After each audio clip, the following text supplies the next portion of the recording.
kind of reincarnation thing happening there. But either way, that lifespan stretches across thousands and thousands of years. I mean, am I even close here? Well, keep in mind that Marvel mostly operates on a multiverse approach to its time travel. Still, you're right in the sense that Kang's existence has caused a lot of branching pathways that wouldn't otherwise have happened. In fact, there's a group of alternate Kangs that propped up at one point, and they called themselves the Council of Cross-Time Kangs.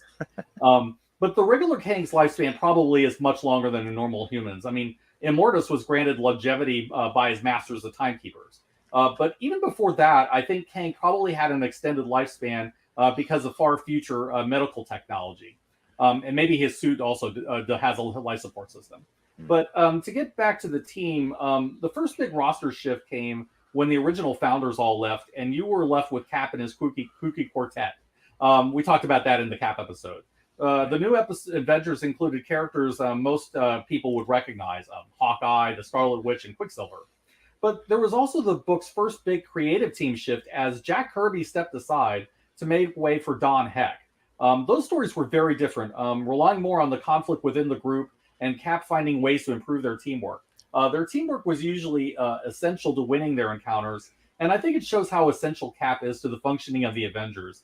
I honestly think Cap can make a great Avengers team out of almost anybody. But if you don't have him, good luck trying to build a working team. We've seen more than once that Cap can build a good team out of some of the weirdest lineups imaginable. Yeah, I mentioned this earlier, but I mean, Captain America is one of those guys that really knows his stuff, not just team and solo tactics, but also how to lead properly. He's a good teacher with the perfect balance of support and firmness. That alone would make a great leader, but I think that Cap is essential to a working Avengers team as he is the embodiment of the spirit of the Avengers. That's kind of why I always liked that the first Cap movie was called The First Avenger. Like he is the standard of morality and courage others measure themselves by. They do this because he does what is right and leads from the front line of battle by example, and that makes a really great and easy to follow leader. I can't help but think of the conversation between William Wallace and Robert the Bruce in Braveheart, where William says that the Bruce's title gives him the right to the throne of Scotland, but people don't follow titles, they follow courage. Oh, absolutely. I mean, Cap's courage and optimism inspires a lot of loyalty. But the roster wasn't the only thing that changed. I mean, the first major creative team change on Avengers was when Stan left the book. I mean, handing the reins to Roy Thomas. Even to this day, Roy Thomas is beloved by many Avengers fans as one of the best writers ever on the book. And while I don't think I personally necessarily agree with that, I don't think there's any question that he belongs on a best of list.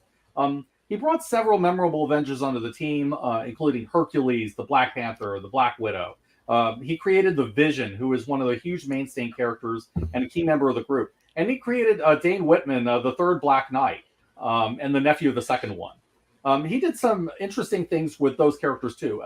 Roy Thomas also wrote one of my favorite versions of Hercules, including a story where Herc managed to fight off the Submariner by himself. And then you have Even an Android Can Cry, which is Vision's debut story. And it's a great single-issue tale that establishes who Vision is as a character. Ultron is the main villain in that one, and it's great. Thomas is also known for one of the most iconic Avengers stories, the Kree Skrull War. It's partly as beloved as it is because it was drawn by the late, great Neil Adams, R.I.P., and his issues are outstanding. But the idea of the Avengers having to deal with two alien empires fighting over the Earth and having to fight them both off was epic at that time. You got good moments here and there, too, with Henry Pym having to fix the Vision by shrinking and going inside the Vision's body. And Captain Marvel gets some good moments in here and there as a guest star, too, along with the Inhumans, who, by the way, were created by the Kree. That does sound pretty epic and awesome. I mean, my only real knowledge about the Skrulls comes from the Fantastic Four always fighting the Skrulls, and of course the Super Skrull with all their powers.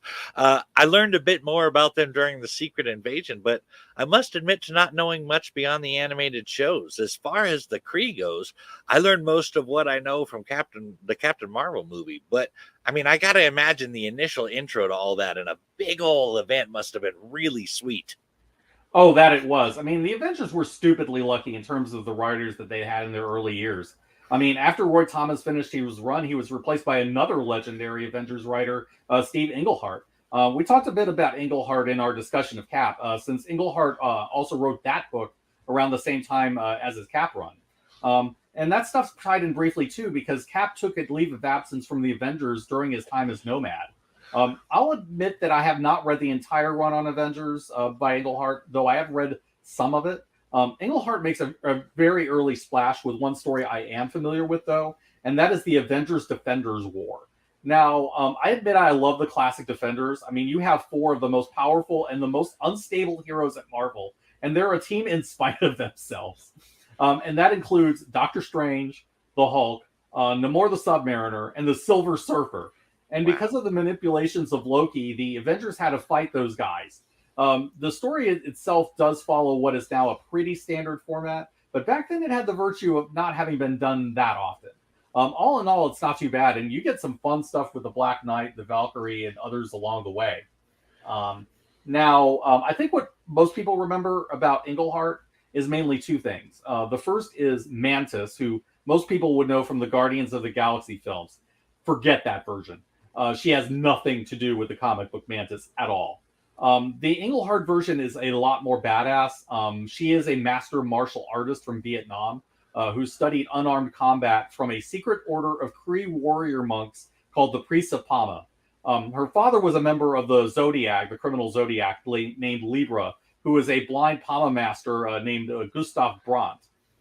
To give an idea, though, of how awesome Mantis could be, she once got a good unarmed strike on Thor, and that is just where she starts. Over time, she becomes what's called the Celestial Madonna, who is destined to be the mother of an alien messiah figure from the Kotati. All this ties into a story called the Celestial Madonna Saga, which involves a huge battle between the Avengers and Kang. It's considered a classic, but unfortunately, I still haven't gotten quite that far into my reading of the Englehart run yet. Yeah, that Mantis doesn't sound like she's on the same planet, let alone the same ballpark as the MCU character. I mean, damn. MCU basically ignored a shit ton of really cool stuff about her character and focused solely on her psychic empathy, and then added the ability to control those emotions in others. They even made her a timid weakling, basically, in the MCU compared to her comics counterpart. But back to the Avengers, that fight against that lineup of Defenders sounds amazing and epic. That's a pretty scary lineup to have to face. Oh, I know, right? I mean, I have a fondness for the classic Defenders, and I'm not going to lie about that. But to return to the Avengers, the other big development was the romance between the Vision and the Scarlet Witch. Now, from what I've seen, the groundwork was laid very slowly and methodically by Englehart, which is part of the reason it's so popular today. By the end of Englehart's run on the main Avengers book, Vision and Wanda were married, and get this bit of weirdness. The person who officiated the wedding was Immortus, as in the future version of Kang. Only in comics do things like this happen. Oh, man. You know, accepting that Immortus was not the same evil conqueror as Kang is one thing. But letting him officiate the wedding is a whole other level I would just not be able to do personally. I mean, that's just going too far. I mean, what was the thinking there? I have no clue, honestly. I don't think most people would have let their foreign enemy officiate their wedding, but let's move on from that. Even after Englehart left the main Avengers book, I mean, he wasn't done with the Avengers.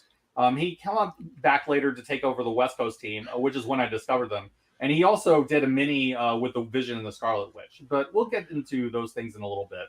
So the next major milestone I want to talk about is the Avengers encounters with Thanos and Titan. Now, I'm going to have to correct the record a little bit when it comes to Thanos. If you watch the MCU films, you get the sense that he's primarily an Avengers villain. That has never been in the comics prior to the MCU. The Jim Starlin version of Thanos has absolutely no personal animosity against any of the individual Avengers, and the Avengers as a group are little more than a nuisance to the Dark Titan.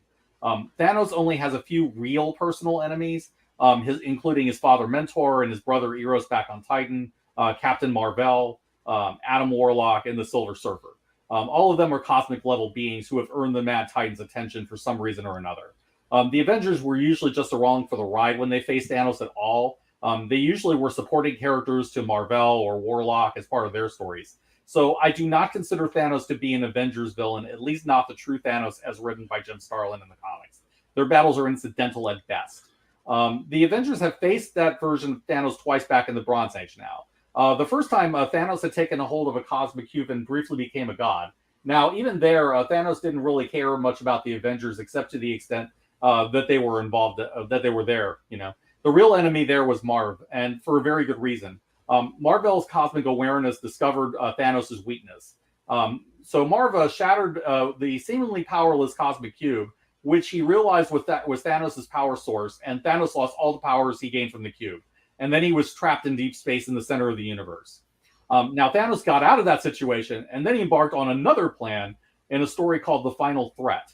Thanos used the Infinity Gems, then called the Soul Gems, to commit stellar genocide by wiping out entire stars. Oh, and as an aside, I hate the term Infinity Stones. That is an invention of the MCU, and you will not catch me using it. And anyway, that plan was put to an end by Adam Warlock, who turned Thanos into stone, at least until he was resurrected later by death. You do get to some cool fights with Thanos against the Avengers in that story. But there too, Thanos isn't really bothered by them. Although I will point out that Thanos fights Thor and the Thing to a near standstill, and that's awesome. The Avengers are just supporting players in what's very clearly an Adam Warlock story. Now, to be fair, though, I do want to mention one very awesome moment that I forgot to mention in our Cap episode. And that's the time when Thanos got the Infinity Gauntlet, and Cap, who is the last man standing, and knowing he's going to die, confronts Thanos. Cap says this, quote, "As long as one man stands against you, Thanos, you'll never be able to claim victory." And then Cap goes out fighting, and he's inspiring even in death, even though it was reversed later. It's just an awesome moment, even if it's just a footnote in a story revolving around the Surfer and Warlock. Now, I love all these stories, and The Final Threat and the Infinity Gauntlet in particular are favorites of mine, but in no way are they Avengers stories at all. Oh, that moment with Cap sounds awesome. Hell yeah. I'm starting to see just how many liberties the MCU has taken with their characters, and I gotta say, I'm not really digging it. It was fine before when I thought the MCU took place in a separate universe, but in Doctor Strange and the Multiverse of Madness, they flat out say that the MCU is supposed to take place in Earth 616, which is the comics universe, but that might be a tangent for another time. Oh, yeah, I agree with all that. I mean, even Iman Vellani, the actress who plays Miss Marvel, gives Kevin Feige grief over this. But I agree that this is another conversation. Now, after this, the Avengers gets a bit more hit and miss as a title. You get some bad stories in the mix occasionally. But there's one really great story from the Jim Shooter period that I want to bring up, and that's the Korvac saga. Korvac is a villain from the 30th century, and he comes back through time, then gains cosmic power by hacking into Galactus's world ship. However, Korvac is an interesting villain because all he really wants is to create a utopia on Earth with a perfect life for him and his girlfriend, and he just wants to stay away from all the cosmic people hunting him. It doesn't work out the way he hopes, unfortunately. Now, the Korvac saga is considered one of the true classics when it comes to Avengers stories. It's not necessarily on the level of something like the Christgau War or the Celestial Madonna saga, or some of the others that I plan to bring up later, but I like this arc a lot, and Korvac is a really cool villain. Now, from here we get into one of my favorite Avengers eras. I think if you were to ask most fans of the classic Avengers who their favorite writer is, many of them would pick Roger Stern. And I'll be honest, this is around the time when I first discovered them, so I do have very fond memories of this run. Stern was a writer who understood and respected the Avengers traditions, but he also found great ways to shake things up. It also helped that you had some masterful art in this book. John de Buscema came back around this time, and he was inked by the legendary Tom Palmer. Really, really beautiful stuff. So the roster changed again, bringing in Eros of Titan into the team under the name Star Fox. Stern also introduced Monica Rambeau, who gained energy powers and became the second Captain Marvel. She would later be called Photon and Spectrum. Monica was a huge character, though, because she was an important black female character in a major Big Two comic in the 80s. She became the chairwoman of the Avengers by the end of Stern's run. The best thing about it was that Monica really earned her place among the Avengers. I mean, she makes a lot of smart, clutch decisions at exactly the right time. She's level-headed, and she earns the trust of her teammates. Beyond that, you had some recognizable faces, too, including Cap, Thor, the Wasp, who was also chairwoman for a while under Stern. Hercules and the Black Knight. You got some really big epic stories, too, and they had an impact. While the Avengers are dealing with the original Secret Wars, the Vision gets possessed by an alien influence, and then he takes over the world's computers. The Avengers eventually come back and then have to stop the alien without destroying Vision, and that's when it starts. From there, it gets even crazier. Terminus briefly destroys the Savage Land. It was fixed later by the X-Men, but at the time, it was a surprising move. Firelord recruits the Avengers to go into space to find Nebula, who at the time was believed to be the granddaughter of Thanos. Along the way, Nebula acquires a weapon that she uses to destroy the Skrull throne world, and this stuck for a while. This is when I first came across the Avengers, and it's some really great stuff even today. But the story everyone best remembers under Stern is Under Siege, where Baron Helmut Zemo and the Masters of Evil lay siege to Avengers Mansion. Zemo assembles a very large, very dangerous group of masters, including Moonstone, Goliath, or Atlas as he'd be called later, the Fixer, Absorbing Man and Titania, the Wrecking Crew, a new Yellow Jacket named Rita Damara, Mr. Hyde, Tiger Shark, and Blackout. Damn. Some of them would later join the Thunderbolts, and they would actually be the founding members of that group. But at the time, it was probably the biggest group of bad guys ever assembled against the Avengers. And they do a ton of damage. They brutalize Jarvis, and they even blind him in one eye for a long time. They beat Hercules so bad that they knocked him into a coma. But you get some great moments as well as dark ones. Cap and Baron Zemo get a very satisfying final battle. And when Thor finally shows up to avenge his friend Herc, it's epic. If you want to know why I love Helmut Zemo as a villain as much as I do, if you want to know where the seeds of Thunderbolts came from, read Under Siege. That is a crazy powerful team of villains. As that happened in 1963, I have to wonder if it wasn't inspired by the Suicide Squad from The Brave and the Bold number 25 in 1959, or if it was DC who was inspired by Marvel when they created the Secret Six in 1968. Hell, I suppose it could be a bit of both. But that aside, I bet that was some really epic stuff going on there. And it wow, just based on that awesome cover from the storyline, that final fight with Cap and Zemo and all the other heroes just beat to shit all over the ground and everything's all destroyed. I mean, that is a really striking cover. I'm not sure about Stern's influences, though I absolutely love that cover. I agree. I mean, John Buscema is easily one of the best artists ever to draw the Avengers. I think he's up there with the late, great George Perez in terms of great Avengers artists. It's a story that's hard to top, but they made a pretty good effort. Now, Roger Stern left the Avengers on a high note in a story called Assault on Olympus. He decided to end his run with a story that was as big as he could go. And I think you may appreciate this one, Mike. The Avengers go to Mount Olympus and fight the Greek gods. A furious and grief-driven Zeus blames the Avengers for what happened to Hercules, and they are brought to Olympus to face the wrath of Zeus. Where Under Siege gets dark and serious, though, Assault on Olympus is much more fun, and it gets back to what's cool about the Avengers. I mean, the Avengers are built to take on epic and powerful foes, while also dealing with character-driven epics, and I think the Olympus story gives you what you want from that. You're definitely right about that. That is right up my alley. I mean, you put mythology into something and you have a fan in me, and that sounds pretty crazy too. I will admit though that considering the Olympians won the war with the Titans, I have a hard time believing that the Avengers would win that fight. On the flip side of that same coin, though, considering how much they changed Thor and Hercules from the myth, I have to imagine they took some liberties there as well, too. But all of that aside, that sounds like a pretty awesome storyline. I think you're right on that, and yes, it is a lot of fun. I also want to talk briefly about the West Coast Avengers, because Stern was responsible for starting that book, or at least he was the original writer who was attached to the miniseries leading into it. But I guess Stern couldn't do WCA since he was also doing Avengers and Spider-Man around that time. So when the ongoing West Coast book started, it went back to a known quantity, Steve Englehart. This is where I started becoming familiar with him. I enjoyed his run on WCA as a kid, and I read it heavily in my teens. But while I don't think it's bad now, I don't think it aged that well either. Still, it's an important book because it gives some of the other Avengers a place to shine in a different context. I mean, after years of ragging on Cap, Hawkeye had to put his money where his mouth is, and he became the chairman of the West Coast team. He also got married to Mockingbird, who was a former S.H.I.E.L.D. agent named Bobby Morse, and their marriage was a big part of the book for a while. Other original wackos included Jim Rhodes, who was Iron Man at the time, an ionic powerhouse, an actor named Wonder Man, and a werecat by the name of Tigra. Eventually, you get some other notable characters in the mix. Hank Pym joined the team as a scientific adventurer, not wanting to change size again and having recently divorced the Wasp. Tony Stark took over as Iron Man again, and he joined the group. You also got some odd recruits like the Thing, very briefly, Firebird, and even Moon Knight. But then you started getting some pretty good additions like the Vision and the Scarlet Witch. I mean, John Walker as U.S. Agent, and the original Human Torch from the Invaders.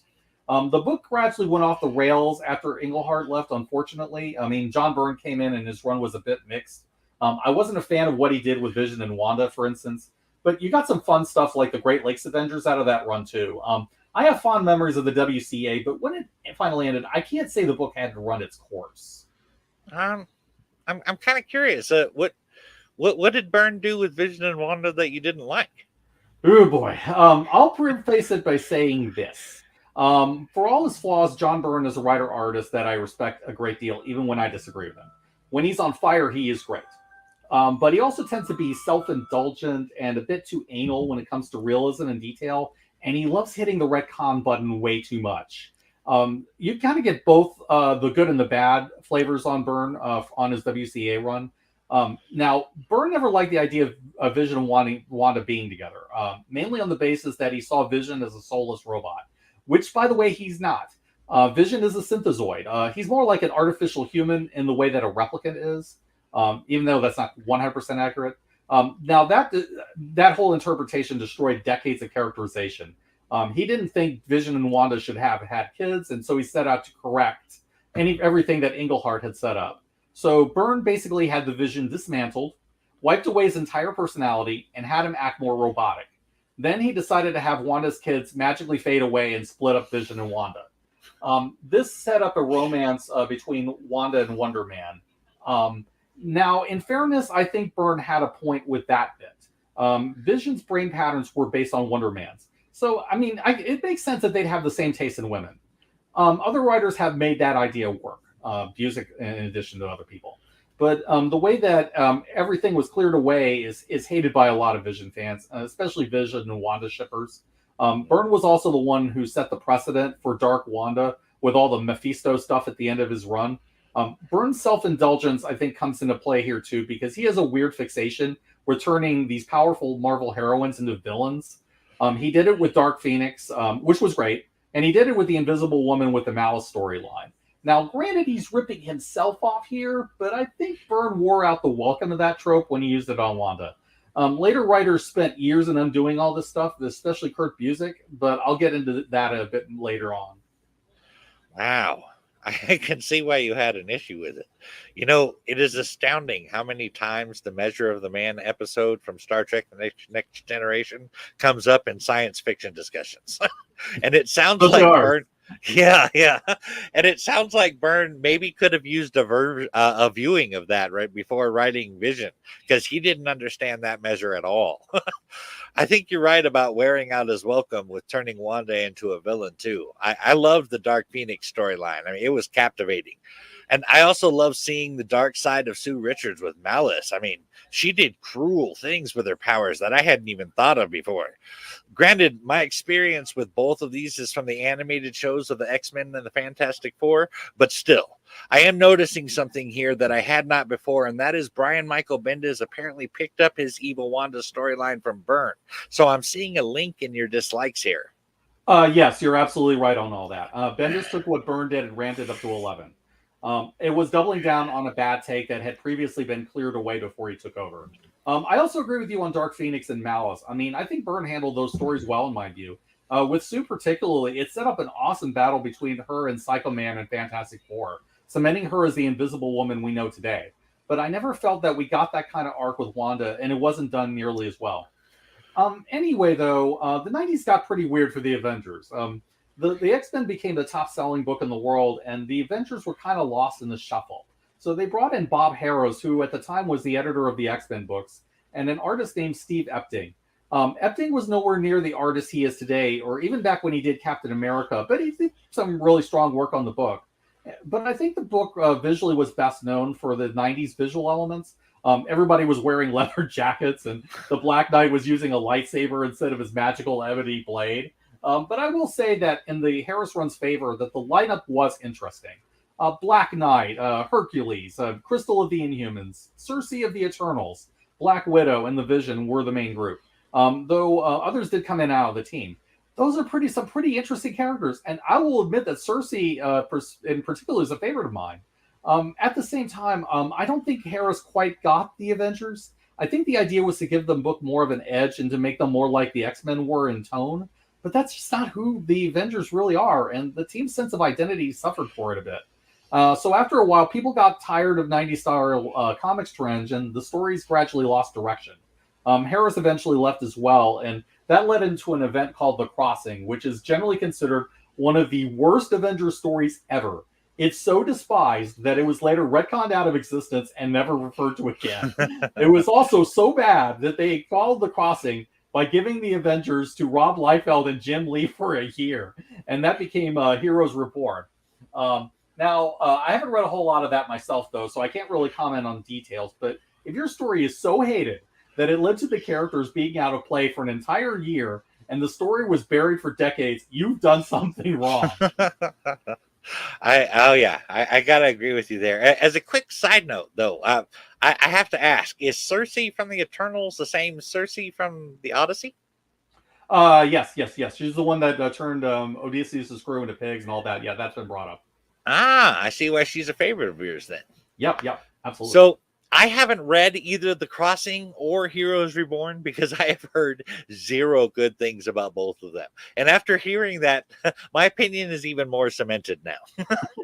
It's considered a low point, but thankfully it was retconned later. I mean, Heroes Reborn was not great, and Liefeld and Lee's contract ran out, so the Avengers were brought back into the Marvel Universe. Now, I will say that I love Heroes Return. They brought some of the best rising creators on board, and they let them loose. This is how you got Mark Waid and Ron Garney back for a second run on Cap. But I think the most relevant name we should talk about here is Kurt Busiek. Busiek had been involved with Big Two Comics since the 80s, though nobody took notice of him until he did Marvels with Alex Ross.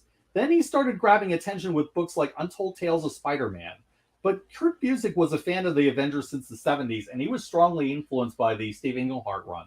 In fact, he'd even interviewed Englehart for Marvel Age during the WCA years. The guy's devoted. Busiek has always been a continuity-focused writer, and he was good at digging up the most obscure things in Marvel history and making them cool. But he became a shoo-in for Avengers after his run on Thunderbolts, which took the Masters of Evil and built a book about villains seeking redemption. That book is awesome, and it took a lot from the Avengers mythos, and it built its own corner of the Marvel Universe. By the time Heroes Return rolled around, Kurt Busiek was a huge favorite to take over Avengers, which is exactly what happened. Better still, they got George Perez to come back to the Avengers to draw the Heroes Return line. Oh yeah. The run starts with a story called the Morgan Conquest. Every Avenger is summoned for a battle against Morgan Le Fay, who uses something called the Twilight Sword to rewrite reality with her in charge of the universe. It's pretty fun stuff as you get Arthurian versions of all the Avengers, many of whom are mind controlled by Morgan.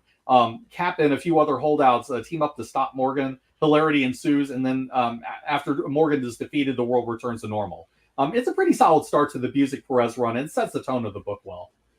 I have to say, I'm intrigued by Morgan Le Fay and the Twilight Sword, which I believe is from Norse mythology. Yes. Yeah.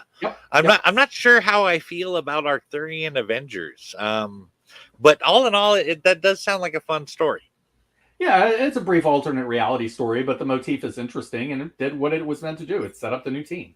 The Heroes Return lineup is very old school and traditional, but you do get new people too.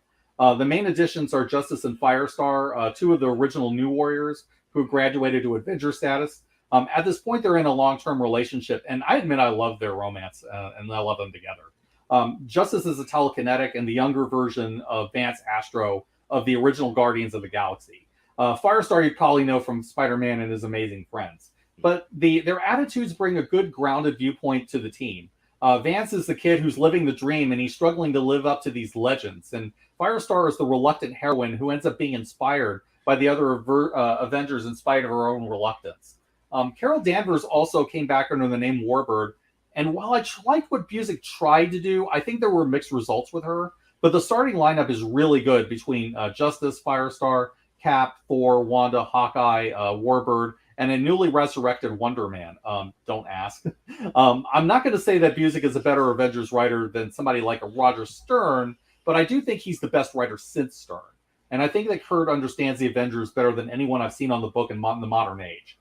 He understands the proceduralism, the morality of the Avengers, the character-driven storytelling, and the soap opera. He knows how to make the threats truly epic and dangerous, and he knows how to make superheroes fun. He knows who these characters are more than most writers I've seen, and he gets their history. But he also took risks, and he changed the dynamics from time to time as well, while also knowing how to tell fan-pleaser stories. He balanced the whole thing very well. Now, I do have some quibbles with the Busiek run, things I don't disagree with him about, but I feel like his understanding of the Avengers as a whole is second to none. And for that reason, it's probably my favorite run, even if it's not the run I started with. I can see why you feel that way after how you described Byrne's lack of understanding ruining things. I mean, Stern must have felt like a cold glass of water on a summer day by comparison. I guess that is the problem when you start dealing with individual interpretations on the same text and, needing to stretch boundaries or shake things up to bring something new to the table. Oh, pretty much. I mean, sometimes you need a Stern or a Kurt Busiek to bring a book back to its core, as Avengers did here. So I'll talk about the two most notable Busiek stories, the ones that usually make most Avengers stories lists. The first is Avengers Forever, a maxi series that Kurt did on the side while he was also doing Avengers and Iron Man. Carlos Pacheco drew this series, and I think it's some of his finest work, especially given the sheer amount of minutia he drew in this. Now, Roger Stern would eventually come in to assist on it, too, because Busiek was suffering from a bout of mercury poisoning at the time, and it was affecting his output. But, I mean, it's awesome. And Kang and Immortus are fighting a war across time called the Destiny War. And the Avengers are recruited from across time and space to help put an end to it. So you get Wasp and Giant Man from the present, past versions of Cap and Hawkeye, Yellow Jacket, who is a crazy version of Hank from the past, Rick Jones, and future versions of Songbird and Genisvel, the son of Captain Marvel. It's admittedly a Klaus cleaning story that's designed to make sense of a lot of bad ideas and bad stories, but it does so in a logical and entertaining way. It also does this in a way that makes Immortus a truly more dangerous and insidious villain. Now, I don't recommend coming into this series cold unless you know at least a little bit about Avengers history, though Busiek does explain it. But even if you do, you get some really cool stuff. The 1950s Atlas heroes who became agents of Atlas show up. There's a great issue focusing on Kang's past and motivations, and also issue on Immortus and the Space Phantoms. The last issue is an all-out war involving Avengers from all across time and their enemies, all while Kang and Immortus fight to the last to determine their future. I really want to read the story again now as I describe this to you. I have to admit that having that stuff in it to explain Kang and his motivation makes me want to read it too. Oh, yeah. I mean, Avengers Forever makes sense of a lot of really dumb stories, including The Crossing, but it never feels like it's just there to retcon things. I mean, there's a larger story going on with some great development for Kang. The other great Busiek story is Ultron Unlimited, which I believe I touched on briefly during our Thor discussion. It's probably Ultron at his most evil, and that's really saying something when talking about a genocidal murder bot. Ultron takes over the country of Slovenia, and he wipes out the entire population of the country on live TV. Damn. It's chilling.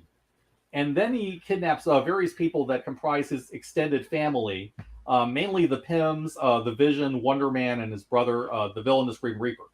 When the Avengers come to save their friends, you get easily one of the most epic Thor moments I've ever seen, but I've already mentioned that in the Thor episode. Even better, George Perez draws the whole thing, and man, does he bring it. Slovenia looks like a ravaged war zone, and the scene where the Avengers come to the rescue looks badass and epic. Now, Busiek also tries to end with a bang with an epic called The Kang War. There are bits that are really cool, especially the Alan Davis issues in the beginning. You also get Kang with the brakes off as he at one point succeeds in taking over the world. However, I think the story dragged out a bit too long. There were midstream art changes that didn't really help. And at times there was a lack of narrative focus. I can't be sure, but I can't help but wonder if Kurt Busiek's health was getting to him around this time. Regardless, I feel like the Kang War could have been more than it was, but the run still ends on a decent note as a whole. changing people working on the story at any point and telling it is going to be bad in my experience.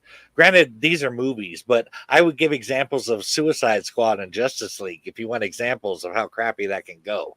But to do that in the middle and then just come back to that, it just makes that whole middle section a huge dip in the flow of the story. Oh, right. It's just an unforeseen circumstance. But there was a bright spot on the horizon. I originally was excited for the next run because Jeff Johns took over Avengers after Busiek finished his run. And I admitted that I liked the lineup on that one a lot. Cap, Iron Man, Black Panther, Thor, Falcon, She-Hulk, Scarlet Witch, Ant-Man, the Wasp, and Namor were involved at various points. It was a big lineup, but this was Jeff Johns around the time that he wrote JSA. So, big lineups were his thing at the time. Unfortunately, I don't think Jeff's Avengers were quite as good as his DC work. Not that it was bad or anything, just that he seemed to struggle more with it. And that run had some really weird scenes of ideas. Did we really need to see Savage She-Hulk, for instance? Or Hank and Jan getting it on while size changing? At the same time, I felt like the adversarial relationship between Tony and T'Challa was great. And Jeff Johns seemed to do pretty well with characters like Falcon, too. Wow. I don't know if I've told you this before, but Jeff Johns is actually one of my favorites. And I had no idea he worked for Marvel at all. That's pretty cool. I'm intrigued by the adversarial relationship between Tony and T'Challa, too. I think I might have to check that out. Oh, yeah. Look it up. He did a little bit of Marvel work before DC nailed him down. I mean, Avengers was the only Jeff's only big run on a major title, but he did a couple of minis here and there, too.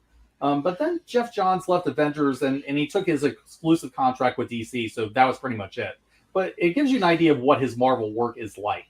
After that, the book started to really go downhill, and I guess Marvel decided they needed to do a huge shakeup on the Avengers to get people interested again. The next major run I want to talk about is a run that I unfortunately can't talk about with much positivity, and that's the Brian Michael Bendis run. Now, in fairness, there is a lot of Bendis' writing that I liked before this. I've praised his Daredevil run highly and still do. I also really like the early run that he did on Ultimate Spider-Man. I loved his run on Alias with Jessica Jones. I mean, he gets the street corner of Marvel. But Bendis is a guy whose strength is writing teen heroes and stream-level crime noir. He was not a good fit for the Avengers, unfortunately, and he made a lot of changes that I honestly still dislike to this day.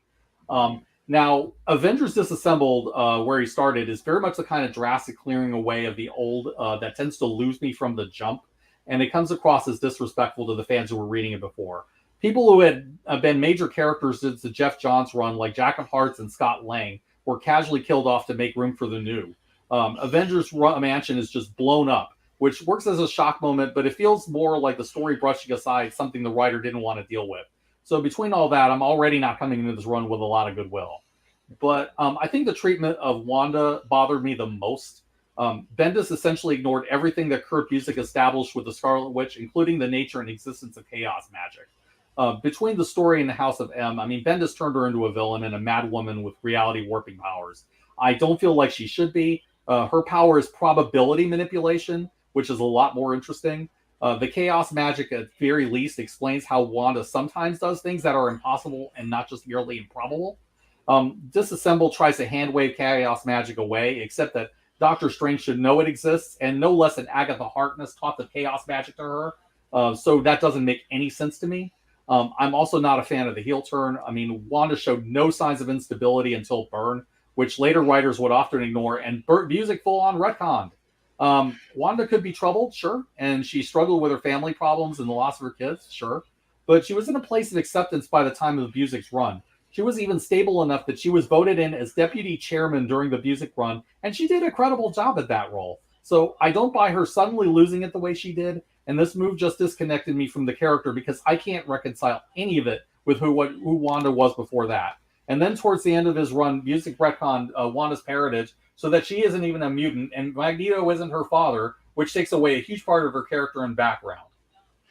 I have to say that I didn't like taking away Wanda's and Pietro's heritage when we met them in the Avengers movie Age of Ultron. I figured it was retconned because of the rights issues with the X-Men properties, but according to what you just said, at least with Wanda, that the first happened in Bendis's comics. I'm starting to pick up the MCU's fascination with Bendis stories. Yeah, I think you're right on the rights issues, but this happened like I think late in Bendis's run. So yeah. Anyway, Bendis cast a lot of shadow on the MCU, and he always has. But what Bendis replaced the previous Avengers with just did not work for me on a conceptual level. The procedural element of the Avengers gone. More than that, I feel like Bendis overlooked a major point about the Avengers as a team since the beginning, and which has only gotten worse since disassembled over the years. And that's this: Avengers do not kill. That is a key article in the Avengers bylaws. We've seen Avengers get kicked out of the team in the past for killing people. So, of course, we get Wolverine on the team. There's just no way that a bloody, thirsty guy like Logan works as an Avenger. And I'm very glad that he was quietly phased out later. Now, to be fair, you do have Black Widow on the team, who's a trained assassin, but she's an agent of S.H.I.E.L.D. who's licensed to kill people legally, and she never kills when she's working with the Avengers. Logan is neither of these things. I feel like Bendis' approach would be much more suited to a Secret Avengers or Savage Avengers type of group, which fits his street-level approach and would have allowed for killers to be part of the cast. And there's also the problem that the new Avengers team was really unbalanced and was not addressed well. You have a group of mostly street-level guys like Cap, Spidey, Spider-Woman, Luke Cage, and Wolverine, Iron Man, who's a solid military hero, and the Sentry, who is ludicrously powerful. Like cosmic level Superman powerful. Not helping is the point that Bendis has a problem with Deus Ex Machina endings where somebody comes in at the last minute and magically fixes the problem. Now with New Avengers, the Deus Ex Machina comes in with the Sentry who flies in to rescue the Avengers before flying off again. I mean, if you have the Sentry who can come in and fix any problem because he has the power of 1,000,000 exploding suns, what do you need the others for? And if you can't challenge the Sentry, why is he there? So his inclusion in the Avengers never worked for me. All of this is leaving aside that Sentry is completely insane and a ticking time bomb that can't be controlled. I get that Marvel was trying to shake up the Avengers and get people interested. I don't deny that it made its money.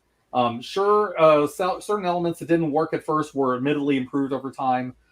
There are even ideas here and there that I like. Spider-Woman was a good character to bring in, and I thought Secret Invasion was a really cool idea. Trying to boost the status of low-tier characters like the Hood is something I respect as well.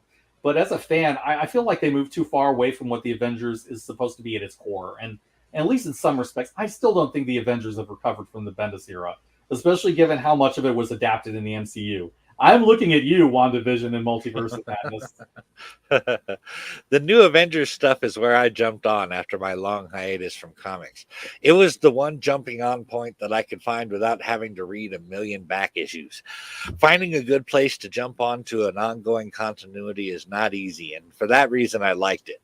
So when things didn't quite click with how I remembered them, I just wrote it off as stuff I missed and hoped they might explain themselves later. Plus, I was not aware of the bylaws and regulations and parliamentary procedures within the Avengers when I read it. The team was a bit awkward together, but they formed out of necessity after the prison break from the raft in the maximum security installation of Rikers Island. So the fact that they didn't mesh well with each other, and I don't know, it felt expected. Like the wrong people got caught up in the wrong situation and had to make the best of it. But it didn't hold my interest long, because I only read 3 or 4 volumes of it. I found that I was enjoying the solo titles more at that point. And if I'm being honest, I'm not a big fan of the Sentry, especially with having to read those cheesy golden age adventures of him. I hated the art. I hated the story. I just couldn't wait for it to get over. I tried really hard to like the Sentry, but it was just too much chaos and weirdness. I did, however, thoroughly enjoy Sentry's penchant for ripping people in half from top to bottom in glorious, gory mess like he did to Ares. Yes, that Ares, the god of war. Oh man, I can't believe I forgot Ares. But yes, you're right. That's another character I can give Bendis credit for. I did like what was done with him. I mean, especially giving him a son to humanize him a bit. He's kind of like Marvel's answer to Kratos from God of War, and that's pretty cool. As to your other points, I think the problem is that they were trying to bring in a new audience and took the older readers for granted, which is an attitude I really don't like. I think you can appeal to both old and new fans, but it involves putting in the work to keep things consistent and explain changes when needed. But let's move on. I actually haven't read that much of the next run I want to mention, so I don't feel like I can talk about it that much in detail. But I think if you were to ask a lot of more recent fans what their favorite Avengers run is, they'd probably point to Jonathan Hickman.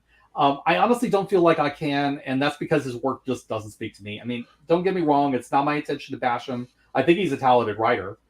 He's a good ideas guy, and he comes up with some really clever and imaginative approaches to the books he does. I totally get why this run has its fans. It's just not for me.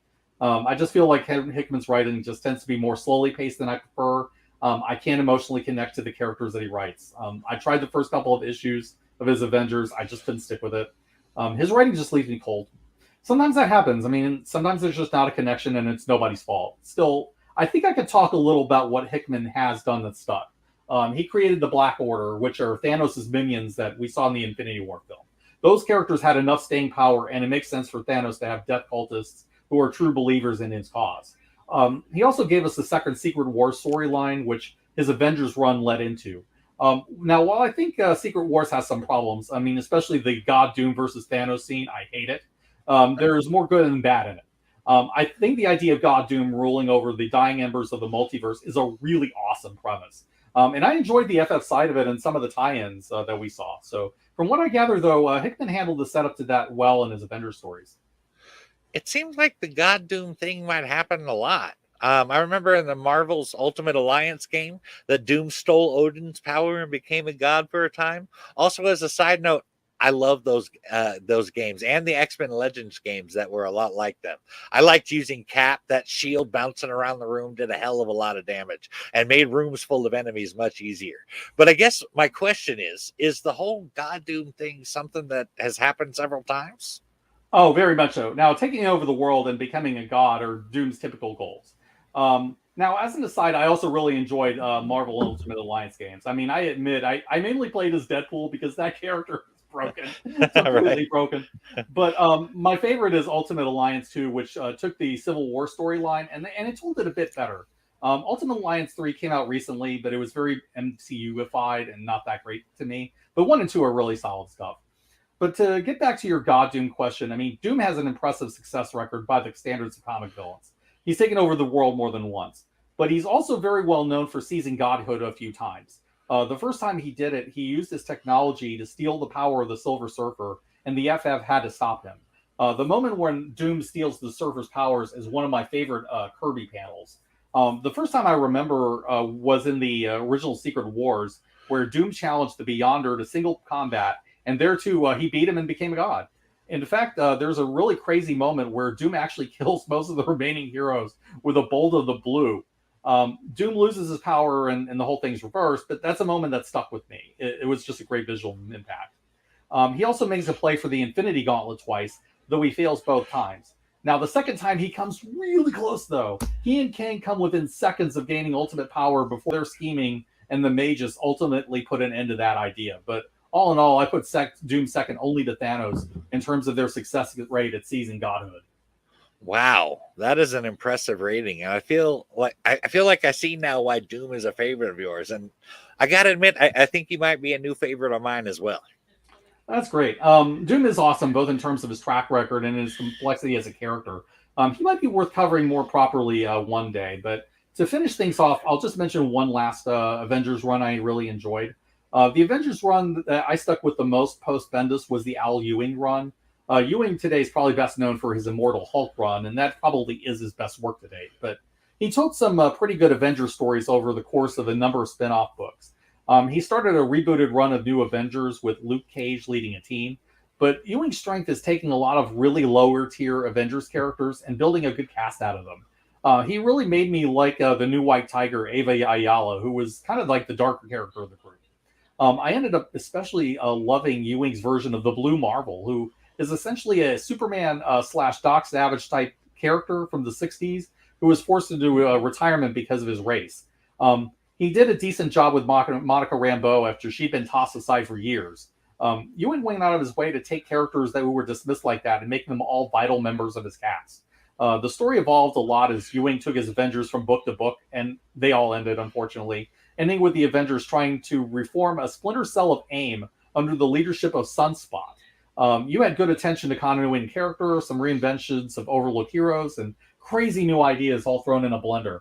Really good stuff if you want a more modern Avengers run that feels like the Avengers. But I think that hits the high points of the comics. So why don't we get into the animated films, Mike? Sure, Steve. We've actually covered a lot of the 3 animated Avengers series in the Captain America discussion, so I won't rehash all of that here. But I can give you some basics that we didn't cover in that episode. There have been 3 animated Avengers series over the years. The first animated series was the Avengers United They Stand, and it was produced by Avi Arad and consisted of 13 episodes running from October in 1999 until it was canceled in February of 2000. The team included 2 founding members in Ant-Man and the Wasp and introduces Wonder Man, Tigra, Hawkeye, Falcon, Vision, and Scarlet Witch. The team was broadly based on the roster for the 1984 Avengers spin-off series, The West Coast Avengers, that Steve talked about earlier. The show made several comic book references, such as Falcon and Captain America's partnership, Hawkeye's partial deafness, or Namor being half-breed. However, that was where any similarities to the comic ended, as they completely redesigned the majority of the characters from the uniforms to their history. I think the biggest one was having Ant-Man or Giant Man, Wasp, Hawkeye, and Falcon all wear suits of battle armor. But also Tigra's past was changed to having been an athlete who went through a genetic treatments to give her an edge in competition, but the procedure went bad and she ended up with the form and abilities of a tiger. Well, that has nothing to do with Tiger from the comic, but okay.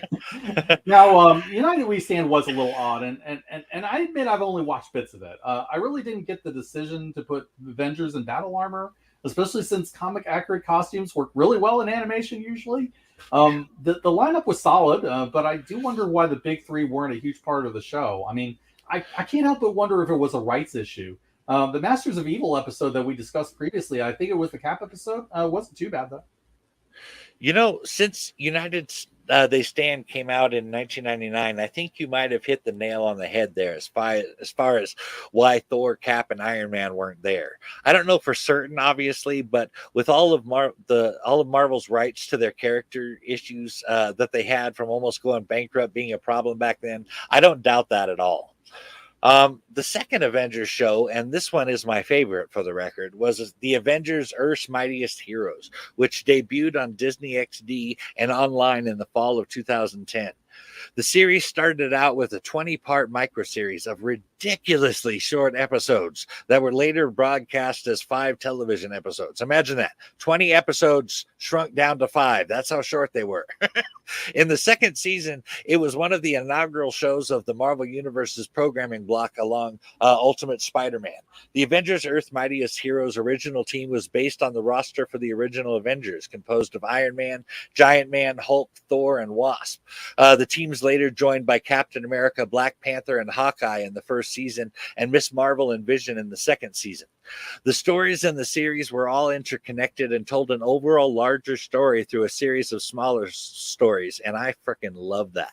I'm not a big fan of a series with just standalone stories that aren't interconnected. I really need that larger story to stay invested.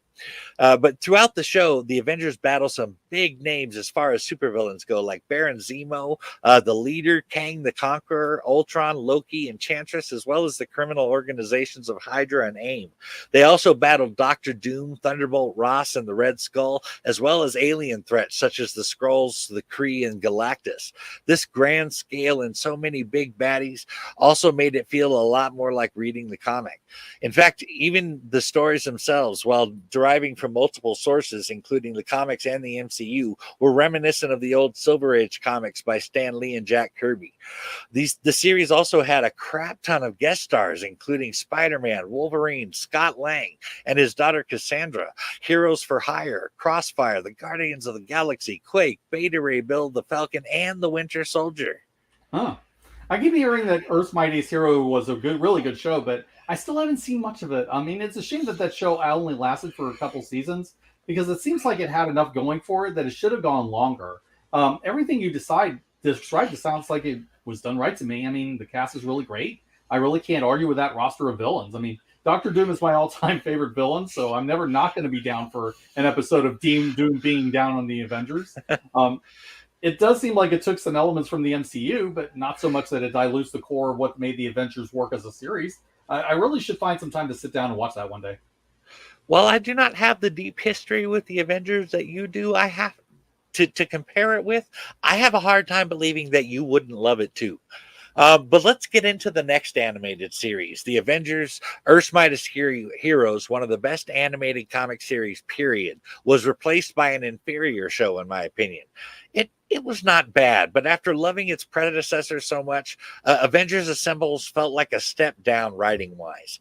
However, this was apparently not a popular opinion, as Earth's Mightiest Heroes only got 2 seasons, and Avengers Assembles somehow got 5. But the basic premise of the series is that Falcon, as the main eyes and ears of the viewer, is the newest member of the Avengers and fights evil and saves the world with his teammates, Iron Man, Captain America, Thor, Hulk, and briefly Red Hulk, Black Widow, Hawkeye, Black Panther, Captain Marvel, Miss Marvel, and Ant-Man. But they do bring some heavy hitters for them to fight in this series, brought together by the Red Skull in an organization called the Cabal, including Atuma, Dracula, Justin Hammer's robot creations, Super Adaptoid, and Hyperion, an alien psychopath believing himself to be a superhero. They attempted to recruit Dr. Doom, but he declined. But the big bad guys keep coming with Thanos, Ultron, who drains the power of the Infinity Stones and possesses Arsenal's body, Squadron Supreme, AIM Scientist Supreme, Baron Helmet Zemo, the Masters of Evil, Kang the Conqueror, Whiplash, Spymaster the Leader, Enchantress, Executioner Loki, the Beyonder, the Atlanteans, Killmonger, and so many others. Yeah, I can't say I was really interested in that one, if I'm honest. Now, it didn't seem to have the same energy, although I will say that lineup of villains looked really cool, if nothing else. That's totally understandable, and I don't think you're missing much. But let's get into a couple of the animated movies. Avengers, Ultimate Avengers, the movie, is the first film in the Marvel animated features based loosely on the first 6 issues of the Ultimates by Mark Millar and Brian Hitch. The film was released on February 21st, 2006, and produced by Dongwoo Animation. The movie focuses on Captain America, a super soldier who was frozen in ice for about 60 years after stopping the Nazi extraterrestrial plot in 1945. The captain is assigned to lead a team of heroes found by General Nick Fury of S.H.I.E.L.D. to fight an alien threat. Ultimate Avengers 2, Rise of the Panther, is the second film in the series and a sequel to the Ultimate Avengers, the movie. The film was released on August 8th, 2006. In the film, the Black Panther teams up with the Ultimate Avengers to continue their fight against the aliens when they invade Africa. As I mentioned, the Cap episode, I really enjoyed. As I mentioned in the Cap episode, I really enjoyed these 2 Ultimate Avengers movies. But I do not have the long-standing fandom that you had with them, Steve. So, I mean, sure, things were different, but I like the changes, especially the Cap. That's fair to me. I think the Ultimate Avengers film tried to ride the line between the Ultimates and the Avengers, hence the name. I really did not like the Ultimates as a comic. I felt like none of the Ultimates were likable characters in any way, and it just did not feel like the Avengers at all. But the animated films toned down a lot of the problems I had with the Ultimates while keeping the general trappings. So that's at least an approach I can live with, even if it's not what I personally prefer as an Avengers fan. Fair enough. And actually, that's a better response than I thought I was going to get, so I'll take it. But let's talk about the Avengers from the MCU. The first Avengers movie came out in 2012 as the final film in phase 1 of the MCU, and it was very satisfying. I remember walking away feeling like I had just watched the greatest superhero movie ever made. I mean, I was particularly blown away by getting to see so many big name characters in one film. I imagine it was a lot like when kids first picked up the Justice League or Avengers comics and first saw their favorite heroes in one spot. I couldn't stop talking about how awesome it was for weeks. But I did have one huge complaint about it, and it's a complaint that I still have, honestly. I was pissed to see that Edward Norton was replaced as Bruce Banner by Mark Ruffalo. I love the darker, more serious Hulk from the Incredible Hulk movie, and Ruffalo is no Edward Norton, who I consider to be one of the better actors I have ever seen. Also, there was some friction between Tony Stark and Steve Rogers in the film, granted mostly on the part of Tony, that I was interested. It's interesting, even if it made Tony seem a little petty and a bit immature. Cap. Sorry, I lost it there. Well, Cap seemed like the obvious choice for the leader of the team. The MCU made a decent case for Tony Stark filling that role too. In fact, if you look for it, you can see the seeds of what would be the MCU Civil War being planted there in that first film, and especially as the franchise went on. I found this quote from Chris Evans about the relationship between Steve and Tony to be interesting. Evans said, "I think there's certainly a dichotomy, this kind of friction between myself and Tony Stark. They're polar opposites. One guy is a flash and spotlight and smooth, and the other guy is selfless and in the shadows and kind of quiet, and they have to get along. They explore that, and it's pretty fun." I absolutely love the first film, and you can tell it was made by people who love the comic. The basic setup was much along the lines of the comics version with Loki as the villain, but you got a really grand story worthy of the Avengers with an alien invasion and the team assembling to save New York. At the same time, you also get these moments that are reminiscent of classic comics, especially the fights between the individual Avengers and what are basically misunderstanding battles. I really loved all that, and to this day, I will always have a fondness for Avengers 1 because it feels most like a proper comic book film. I don't think that the later films ever quite captured that in the same way. As for Tony and Cap, I really put that down to Tony being territorial and the fact that he hates not being in charge. And some of it's probably lingering resentment of being dragged into the Avengers by Fury. Robert Downey's Tony is a lot more immature than you typically see in the comic, but I do like that he usually comes through in clutch, as we see at the end. When Cap challenges him to make the sacrifice play, Tony finds it within himself to do exactly that. It's a good character arc. But everyone gets some really good moments in this for the most part. I'll also add that this is the moment where I really became a fan of the Black Widow. Natasha was always this cool, mysterious character, but you never really understood her until this film. When she talks about the red on her ledger, all the blood on her hands as a former assassin, I feel like she finally clicked into place for me. And she gets some truly awesome scenes, both in her introduction and later on when she plays the God of Lies like a heart. The only character that I think got into service was Hawkeye, who's just not that interesting compared to the comic version, but Whedon was working with what he had on that one. All in all, this is a textbook superhero film, and it's still amazing. We're agreed on all of that. And we also came to understand Black Widow in the same way. I mean, I didn't care about her much at all until the first Avengers film. The Avengers was praised for Whedon's direction and screenplay, visual effects, action sequences, acting, and musical score. And it took 38 awards and 80 nominations, including one Oscar and a BAFTA nominations for achievements in visual effects. The film grossed over $1.5 billion worldwide and set some records too, including becoming the third highest grossing film of all time, at least at the time of its release anyway, and the highest grossing film of 2012, as well as the first Marvel production to generate $1 billion in ticket sales. In 2017, The Avengers was featured as one of the 100 greatest films of all time in an Empire magazine poll. For good reason, I think. Later films seem to overshadow it in popularity now, but this movie set the standards for superhero films for a very long time. That it did. It was certainly my basis of comparison for quite a while. The next Avengers movie was Age of Ultron, where the tension between Stark and Rogers reached the next level, as it should. In Age of Ultron, we see the divide between Steve and Tony growing even wider as Tony attempts to get peace in our time by using the Ultron program to put a shield around the world. But even Stark's friend Banner thinks this is a bit crazy, and both he and Cap end up being right about the effects. But this did not deter Stark's thinking at all. The events in Sokovia, the countless deaths and unrivaled destruction caused mostly by Ultron, sparked the civil war that we see in the third Captain America movie with the formation of the Sokovia Accords, which forced all heroes to work for the government under the rules and regulations. Basically, the MCU took nitro from the New Warriors exploding and killing more than 600 people, including school children and the New Warriors, except Speedball, that lit the fire of Civil War in the comics and turned that shit up to 11. I really enjoyed Age of Ultron, not as much as the first Avengers film, but I liked the grand scale of it and the character exploration. Plus, I really liked Ultron as a villain, as he basically took what Tony had as a good thought and intent and took it to the darkest place possible. That's something I really like to see in a villain, a colder, more black and white version of the lofty ideals of the hero. Age of Ultron was also fairly well received by critics and grossed over 1.4 billion worldwide. That's 0.1 billion under the first Avengers movie.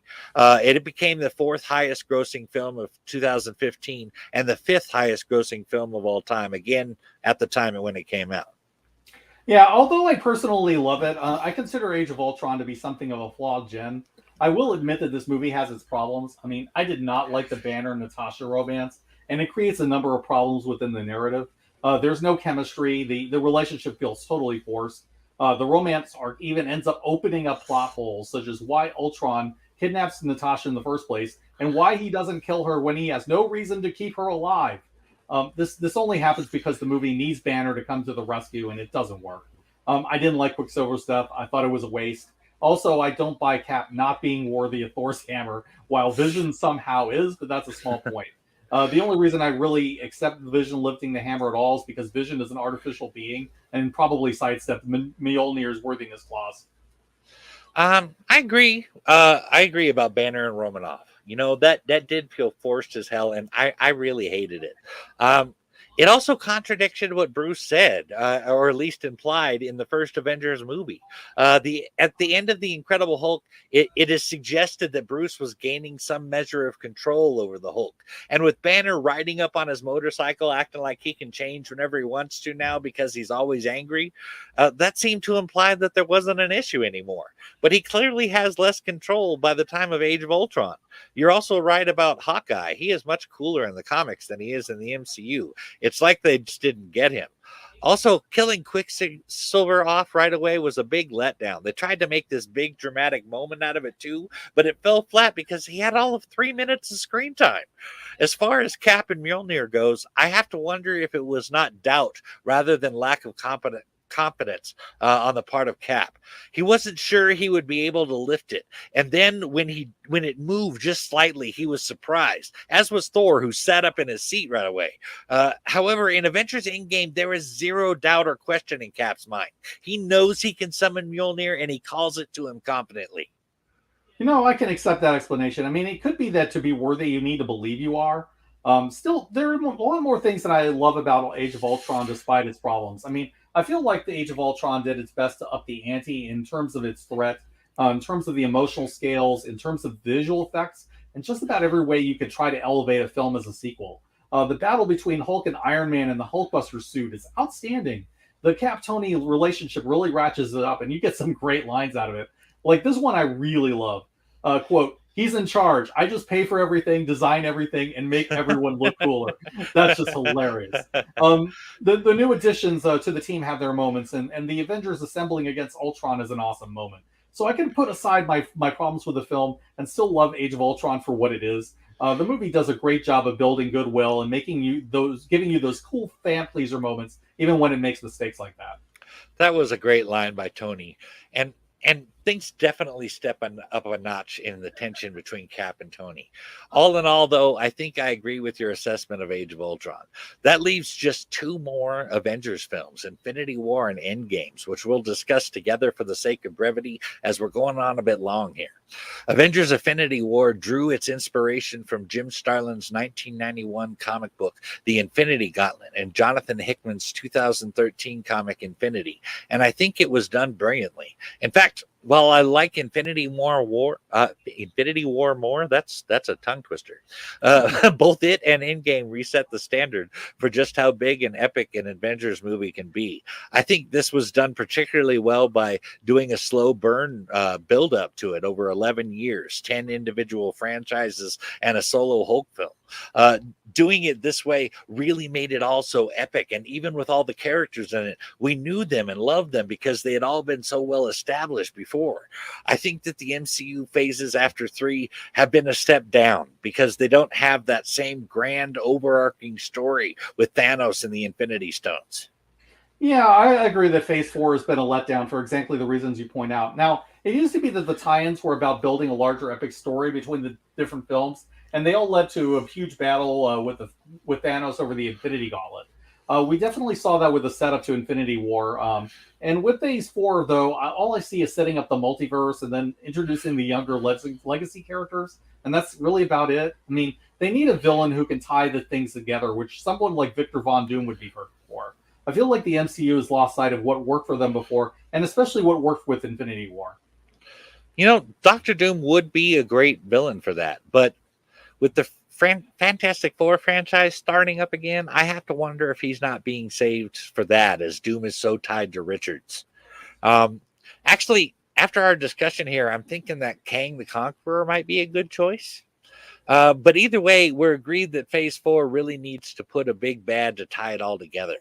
But back to Infinity War and Endgame. If I have a complaint about Infinity War and Endgame, it is that they continued the reimagined Thor from Ragnarok. And apparently Chris Hemsworth was a big part of why that went down. At the recommendation of Hemsworth, writers Christopher Marcus, Stephen McFeely consulted Thor Ragnarok director Takai Waititi and screenwriter Eric Pearson to help carry over the comedic and tragic elements of the retoned Thor from that film. I gotta say, it bums me out that even Hemsworth has so little respect for the character, but that everybody else was on board and even took it a step further just irks me. And I fucking hate Fat Thor. But we talked about the differences between the mythological character and the Marvel Comics one in the Thor episode, so I won't go off again. But I just had to vent. Sorry. Well, you're not alone in not being a fan of the big Thor Bowski. There hasn't been much consistency with Thor at all in the MCU, unfortunately. I mean, I hate the way that Professor Hulk was handled too, so I totally get it. I have other issues with Endgame, but it's more to do with the poorly thought time travel stuff. But you know what? We got to see Cap finally be worthy of Mjolnir, and when we finally hear him say "Avengers Assemble," it's the perfect moment. I mean, it's a little bit like Age of Ultron in the sense that the big moments make the little annoyances a bit more palatable. Oh, dude, Professor Hulk sucked. I mean, walking around giving tacos to people barefoot. What the hell? You're also right on the ball there with the last comment. Those moments were teased and hinted at so many times that it was really satisfying to finally see them.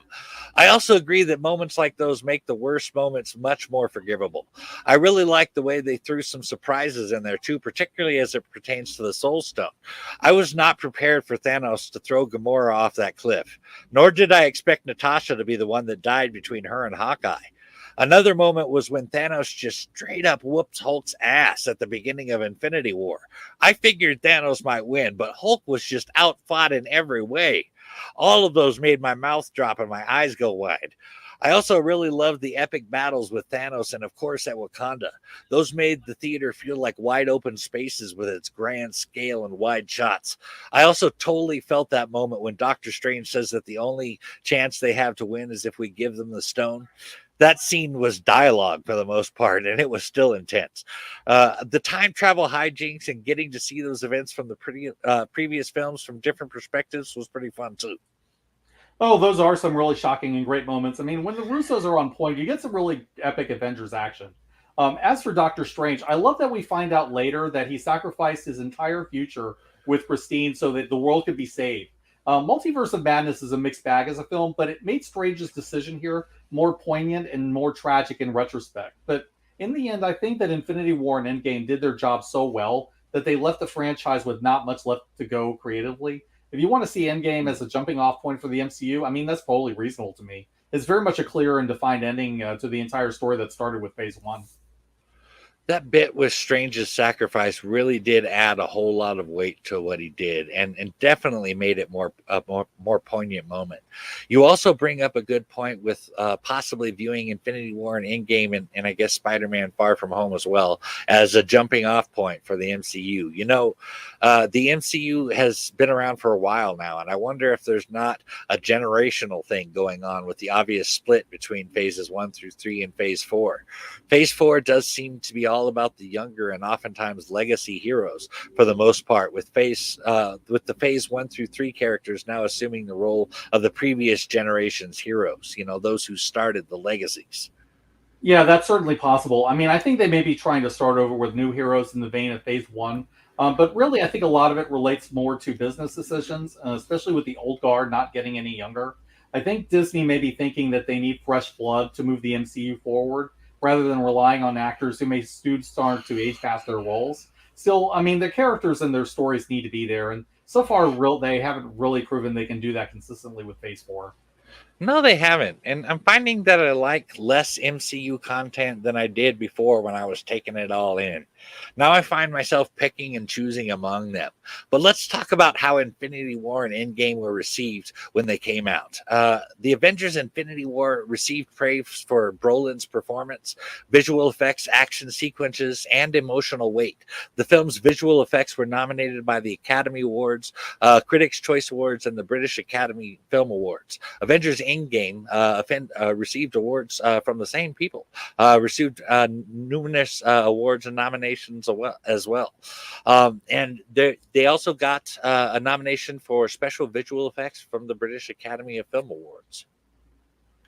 Josh Brolin was excellent as Thanos, so I mean, that's praise well earned. He's not the comics Thanos at all, but I felt like Brolin embodied the character very well. And there's no question that the visual effects in that film are outstanding. I mean, they raised their game for it there, no question. Yeah, they definitely knocked it out of the park with Infinity War, with the Infinity War 2-parter. Very well earned indeed. But that about wraps up our enormous dive into the Avengers. Thanks for hanging out with us as we talked about the Avengers, the Earth's mightiest heroes. And we'll see you next time. Indie Comics.